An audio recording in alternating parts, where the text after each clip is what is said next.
Welcome to Building Forward. My name is Christiana Almeida. I am the Senior Project Manager here at Visionality Partners. With me today is Emily Barony, who is the Visionality CEO and founder. You are here for Building Forward, where we spend 25 minutes taking on really big topics in the nonprofit industry. Some are popular, some are very unpopular topics or opinions associated with them. But at the end of the day, we also want to make sure that we respect your time because you are all busy. So we do all of this within 25 minutes. We'll take questions at the end if you have any. And if you don't have questions, you are welcome to go on with your day. Before we get started with our clocks though, I actually really just wanted to take a quick 35 seconds and just acknowledge that everybody probably woke up on Monday feeling like the world was going to end. And there's a lot going on in the world right now. And I want to make sure that we all give ourselves some space to acknowledge that.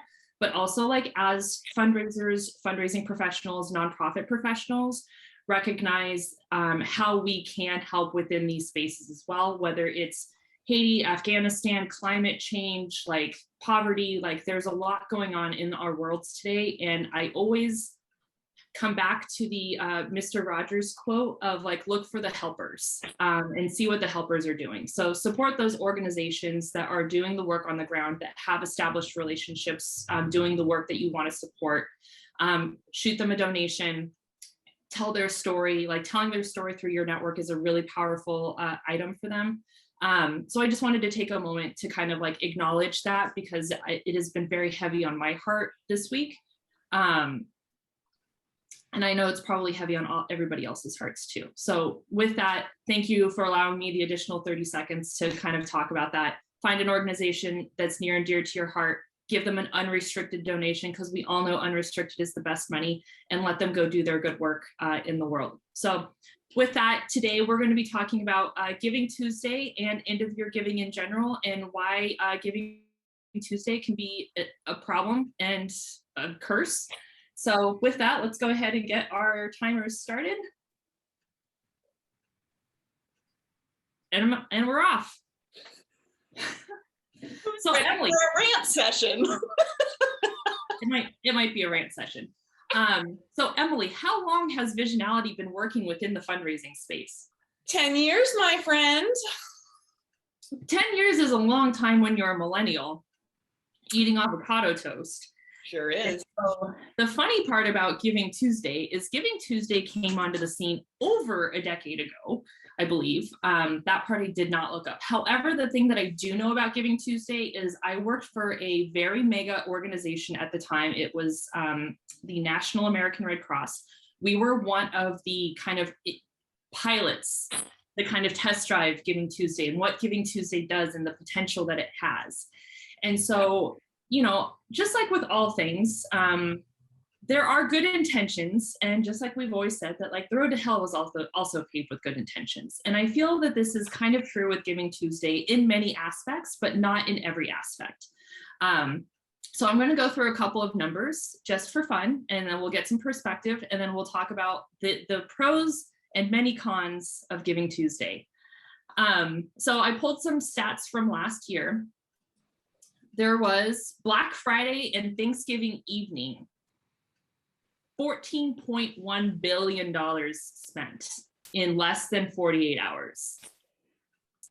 Cyber Monday, $10.8 billion spent in 24 hours.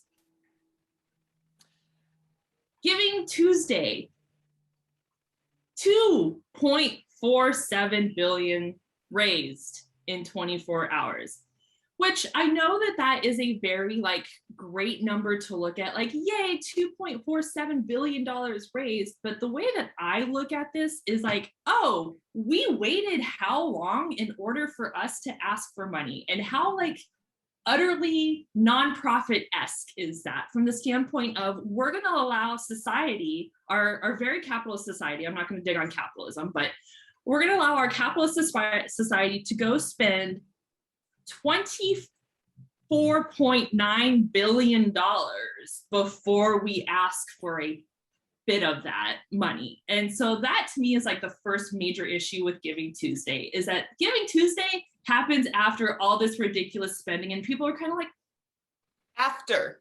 It's After. after. And like, this is just so like the epitome of America, right? Where it's like, we're gonna do all the capitalism first. Oh, you got a couple pennies left? Let's help some people. Let's don't forget your nonprofits. So yes, like I would hate Giving Tuesday a lot less if it happened the Tuesday before Thanksgiving. Like, let's kind of make a values statement perhaps with Giving Tuesday simply by putting it before capitalism.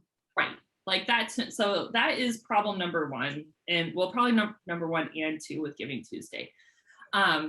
The other major issue that I have with Giving Tuesday is it's really become like what we call like a red water kind of strategy. So this is going to sound really nerdy, and excuse me for sounding so dorky, but in the business world, there's like something called a red water strategy and a blue water strategy. So the red water strategy, as you can imagine, is filled with sharks and blood. And in that sharks and blood, like you are competing for a very specific set of resources. In a blue water strategy, you're like, I'm not going to deal with those sharks because I'm smarter than this. So what can I do so that I can say, I'm not even competing with these fools right now. I am over here doing my own thing. I don't need them to be successful. This is what we do.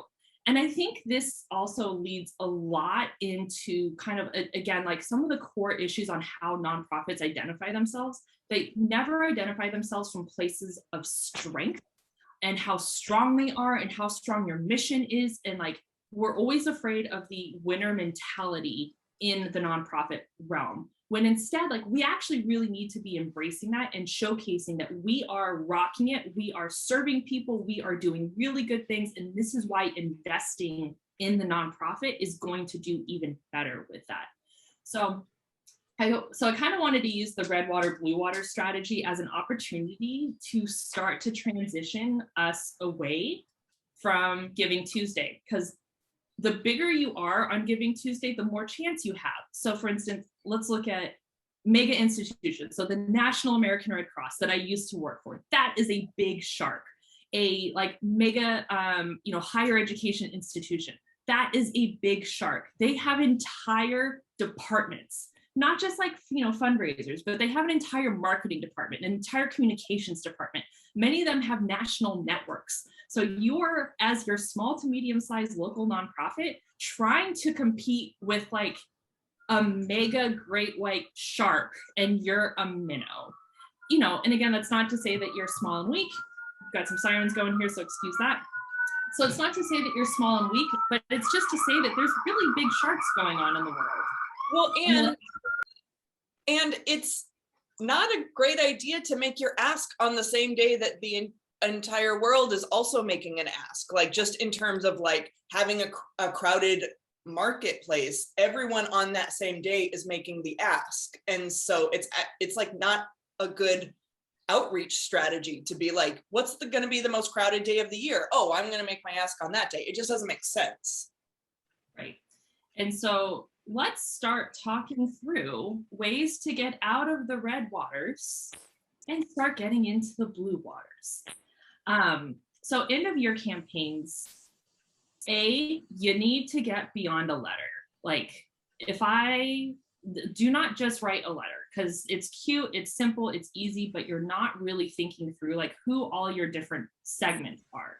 And to me, like segmentation and the work you're doing within segmentation the rest of the year is actually going to help you with your end of year campaign. And I think the hard part about like the fundraising and communication arms, which are usually the same person in an organization, is that there's the communications aspect and then there's the fundraising aspect. But so often we forget that they can actually be two wings of the same bird. And they need to be talking to each other, and they need to be working together in order to actually lift the organization.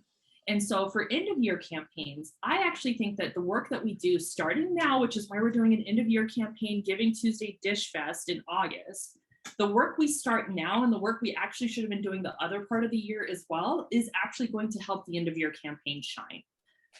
Because for Giving Tuesday, people forget that that is a very digital centric like campaign. more than 40, and just to give you a different stat here, 40% of transactions that happened are happening on mobile right now. So like if you haven't been, and it's not to say have a mobile strategy or like a text to give strategy, but if you haven't been digitally engaging with your audience from January to November, like you've got no chance November and December to actually get them engaged through your digital campaign, because people haven't been trained to engage with you through their phone, whether, and mobile can be like they saw a link on Facebook or they saw a link on Instagram. Like the amount of time that people are spending on these platforms is like ridiculous. And nonprofits often hesitate to spend marketing dollars on Facebook and Instagram. Like be willing to pay for campaigns, like be willing to spend a couple $100s on advertising. As much as like Facebook used to be this really great, it used to be this great platform that anybody could go to communicate. And it was like a really free, equal, program. But, the problem with free platforms is you are the product. So because Facebook is free, we are the product. Therefore, they're selling our data to people. And from a nonprofit standpoint, you gotta pay if you want your content seen now. That was another part of their revenue strategy, is that marketing standpoint. So be willing to spend a couple $100s on your end of year campaign.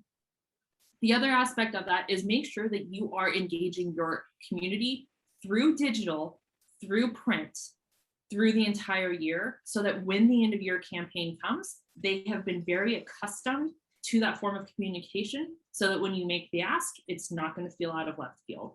And so that's what we see so often with end of year campaigns, is like it's more often than it should be an organization's like only communication with a donor from the previous year or from a new donor. And so why is that? Like, why are you not emailing your email list? Why are you not posting better stories on Facebook and Instagram? Like, why are you not responding to people's, questions or comments on Facebook and Instagram? So it's this ongoing engagement that has to happen that's going to actually increase your end of year numbers.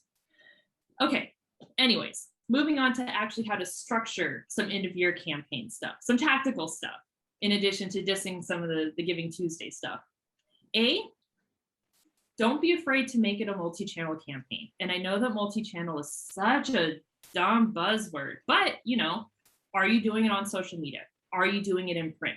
Are you advertising? Like, do not be afraid to get into multiple channels, because again, like people see it, it legitimizes in their mind, and then they take the action, aka you get the conversion and get the gift. Christiana, one thing that I want to suggest too, that I think is completely underutilized as a communication channel, is actually service groups like Rotary. So in my Rotary, every single week we have a speaker. They're almost always nonprofits. You're not allowed to make an ask, but it's a great way to do donor cultivation. Also, service groups are literally in the business of doing service. And so buddy up. Why they're called service groups? Is that why? So buddy up to the service director in your local Rotaries, because they are tasked with creating volunteer opportunities. What's a really great way to cultivate new donors? Volunteer opportunities. And it's like you need to design like a short 1 to 2 hour volunteer opportunity. Make the sign up easy online. Please don't make me email someone to volunteer. Like, do a click to sign up. Tell me how many spaces are available. Make it 2 hours or less. Don't make me do training. And then follow up with me afterwards, but not with an ask, with another piece of cultivation. So don't forget your service groups. And I think that like we also forget that service groups are even like opportunities for short volunteer stints is actually how you're going to engage your millennial and Gen Z donors. Gen Zers are really engaged in community involvement, community building, community activism. So getting them involved in actually touching and helping their community is a big deal. Millennials, aka people like me and Emily, yes, we want our avocado toast, but we also want to make sure that we're giving back to our communities as well. And we have time to do that now. We're, established in our careers. I'm always going to go back to this joke that Emily and I were at this online conference, and some guy was like, where do we find these rich millennials? And I'm like, they're the kids that you've been putting at the kid table this entire time and joking about their avocado toast, and now they are working at tech companies. They're sitting next to you. Yeah, and they're also probably sitting right next to you. So summer, fall, find an opportunity to get, like, again, according to CDC guidelines, if and when it's safe, finding those opportunities to get even small volunteer groups lined up, because that's going to be part of the cultivation process. Once they're cultivated, again, you're going to have a much better chance of getting an ask to them for the end of the year. So we've talked about in-person channels, digital channels, print channels. These are all really important aspects of your end of year campaign, and you need to be using the same style of messaging throughout each channel. It's not to say that you need a completely different set of messaging for each channel, but making sure that your messaging and your visuals are consistent. One thing that we've been pushing our clients to do is actually kind of break up the end of the year into a couple of themes. So we actually recommend 6 to 8 week campaigns from the standpoint of using the first 4 to 6 weeks of really kind of getting people engaged with really high touch point stories, around themes of your mission.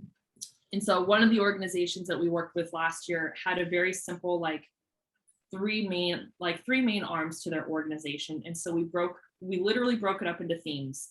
We sent out an intro email and an intro flyer that said, hey, we're going to be doing a bunch of storytelling over the next couple of weeks. Join us on our platforms. Make sure you're signed up for our newsletter.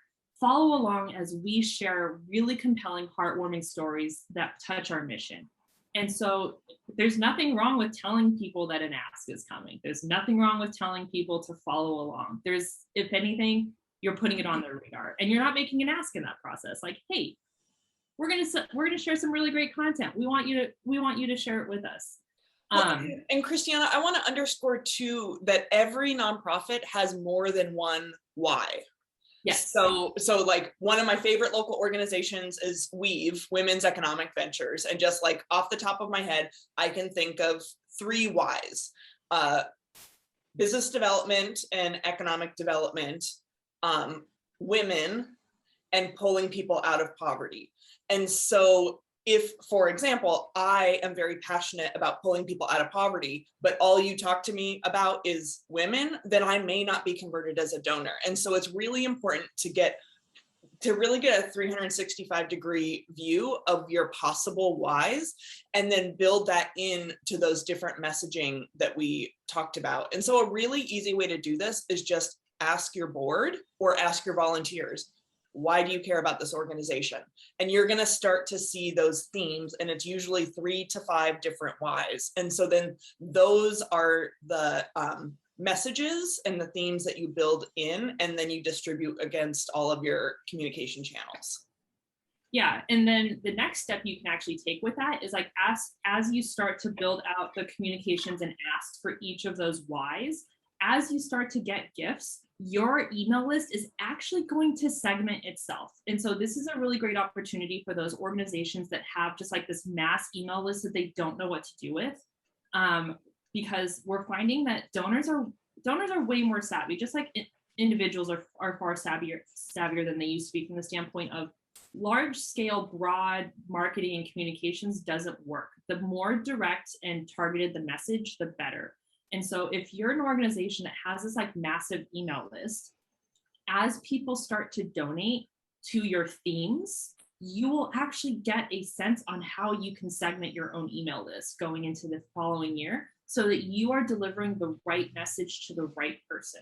So that to me is what your January job is going to be, is going through all of your end of year gifts based on theme, and then segmenting your email, your email server, or not email server, segmenting all of your email lists based on who gave what. It's a little tedious, but the fact that if you can take an end of year campaign, segment it out, figure out where people are converting and giving you those dollars, and then you have an opportunity to then make sure that they are served the best content throughout the entire year. And that, my friends, is a great form of stewardship. Well, and just super simple nuts and bolts, what that looks like is, using my Weave example, this email was about economic development, and Christiana clicked and gave. And so now I add a new list about economic development, and anyone who clicked and gave on that email also gets added to that secondary list. So like, that's just the super simple nuts and bolts on how you do it. Yeah. And then with all of this is making sure that your donation page is also specialized. And I know it's an extra step, and I know sometimes extra steps take time and effort, but making sure that your donation landing page is actually matching the ask as well. So again, if you are going to segment your ask we're just using 3 as a round number. If you're going to segment your ask into 3 different areas, you need to have a landing page for each one of those asks. It gives you data, which is awesome. Everybody loves data. So that way you're not looking at your email conversion rate. You're actually looking at your click-through like gift rate as your data point. But also it just continues that like the cleanness of doing it correct from start to finish. The messaging around, pulling people out of poverty is the same across every like touch point that donor looks at. The language around empowering women is the same across every single touch point. And also make sure that your thank you letters, whether they're automatically distributed from your email or from your Donor Perfect or Bloomerang or whatever donor database you're using, and the physical letter you send out, you should do both, also matches the language. And so just to kind of give like a very short example of a recent transaction that I had that I was wildly impressed by, I gave a $100 donation to an organization. The development director emailed me the next morning, just like, hey, thank you so much. It was not a big gift. The development director emailed me the next morning, said, hey, thank you so much for donating. We're really looking forward to seeing you out there. Like, let me know if you need anything. In addition to like my regular receipt. The next week, I got a handwritten thank you card from a board member, just like, hey, just saw that you became a member. Thank you so much. Like, we really appreciate your gift. Like, let us know if you need anything. Here's a sticker. And I was like, oh, I can put that sticker on my water bottle. And that all happened within a week. And so I know end of year campaigns can be very hectic time-wise, but also make sure that those immediate touch points get taken care of, and don't just do them in January or February, because by then you've lost your donor. And the number of donors that don't repeat after giving a gift it's what, 60% or something ridiculously high. And a lot of that has to do with how you treat them within that first 4 weeks of donating. So they get their email receipt, absolutely without question. Get them a handwritten letter, absolutely without question. Or a follow-up phone call from a board member, without question. Make sure they get at least 3 touch points after their gift. And I know that adds a huge load onto our fundraisers. But if you have a stewardship matrix in place, you can have a volunteer or 2, or even another staff member help you with that as well. So think about as you're going into doing your giving campaign, also simultaneously, what is your stewardship plan to execute exactly alongside of that? And make sure that your stewardship plan is reflective of your campaign. That way people feel it's this full circle, they keep seeing the messaging, they keep feeling good about the messaging. Well, and I've been told we have 3:45 left. What a dang shame to work so hard to get a donor, and you did it, you got the donation, only to just have that person disappear because you were only focused on getting the transaction, not actually creating a relationship. And so I have a question for you. So one of the huge pitfalls around Giving Tuesday, and also around crowdfunding fundraisers, is that my mind, we're just on it today. Finish the question, but we were here. Yes. So they generate primarily one-time transactions, not a giving relationship. And what I've realized is that in my personal life, I'm actually doing a lot of education with my friends and family about the importance of making a recurring donation. I would rather have a recurring $1 or $5 or $10 monthly donation than a one-off 100 donations. So like, even if the overall annual transaction could be lower than that one time, it's still recurring revenue. You can start to build that relationship. They're more likely to increase their donation over time as long as you're doing stewardship properly. And so I'm curious if you think it's a good investment for our nonprofits to do some proactive education about how much they would really, really appreciate a monthly commitment. I think it would be curious to just do like a monthly giving campaign. Just like in some people, so often like we're stuck on the dollars raised, and that drives me nuts because dollars raised is one thing, but donors raised is another thing. And so if you're able to say like, hey, we want 100 people to join us as monthly giving, and that's your success point versus like, we raised $2 million. Oh my God. Like, because again, you don't know if those people are coming back or not. But if you have 100 people that are willing to commit to 12 months to be those monthly donors, like, I think that that's a different like way to look at it. Stop looking at dollars raised and start looking at donors raised. Like, how many donors are you getting? How many, like, change your benchmarks. There's nothing wrong with changing your benchmarks because at the end of the day, donors want to feel like they're being part of the winning team, regardless of what that is. So whether that's a dollar raised or, being the 99th like person that's going to sign up out of 100 to be that kind of like monthly donor, like, how cool is that? And make sure that that's part of your stewardship too. Like, hey, thank you. You are the 87th person to sign up like as a monthly donor. Like, tell your friends, thank you so much for this gift. And so, but I think that organizations are just so focused on that transactional aspect of it versus like that transformational and relational aspect of it, that people think that dollars raised is going to be way more important than donors raised. So have a friend drive. What you said was so important. Change your benchmarks because, right, we're all working for our boards, right? And so if your board is only focused on dollars raised, then of course you're going to have to prioritize like a one-time donation versus a long-time relationship. And so change those benchmarks to be donors raised, not dollars raised, but how about also donors who stay? Retention, like, that really should be your first job, is to keep the donors you already have. And after you do that, then let's start to talk about new donor cultivation. So in closing, because we have timers are now done, but in closing, essentially to me, Giving Tuesday is a lot of hype and a lot of noise. If you don't focus on Giving Tuesday as like the means to an end and just focus a lot more time, effort, and energy on your end of year campaign,